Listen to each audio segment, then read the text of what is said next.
सबैभन्दा पहिला जय नेपाल जय सियाराम।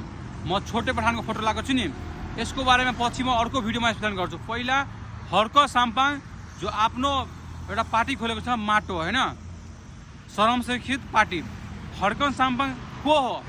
म कट्टर हिन्दू हो। म नेपाललाई माया गर्ने, आफ्नो सनातन धर्मलाई माया गर्ने मान्छे हो। म साँच्चै के भन्न चाहन्छु कि हर्क साम्पाङको इतिहास के छ।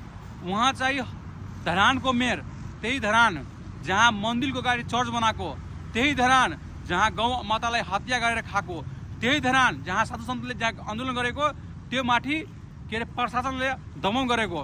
म त्यो चाहिँ भुलेको होइन। यो हर्क साम्पाङ कुन हो, कुन मान्छे हो सबैलाई थाहा छ।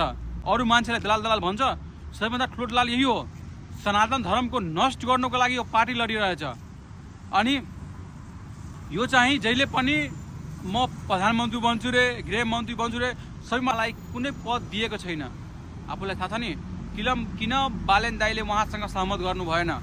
उहाँ चाहिँ एउटा जातिको, एउटा कृष्ण डिक्सनरीको उहाँ पास्टर हुनुहुन्छ। पास्टर छ उहाँले मतलब छैन, तर कुनै धर्ममाथि आश पुगाउनुहुन्छ। अब मन्दिरको अगाडि चर्च खोलिदिने, गौ हत्या गरिदिने, त्यो चाहिँ धेरै नराम्रो घटना छ। तराईमा जता पनि यो आफ्नो माटो पार्टीको प्रचार हेर्नुहुन्छ, खुलके विरोध गर्नुहोस्। मलाई नेपाल भेजेको तराईमा त चाहिएन। जुन ठाउँमा पक्रायो भने जुन ठाउँमा ठोकान गर्छौँ हामीहरू, सिधै कुरा।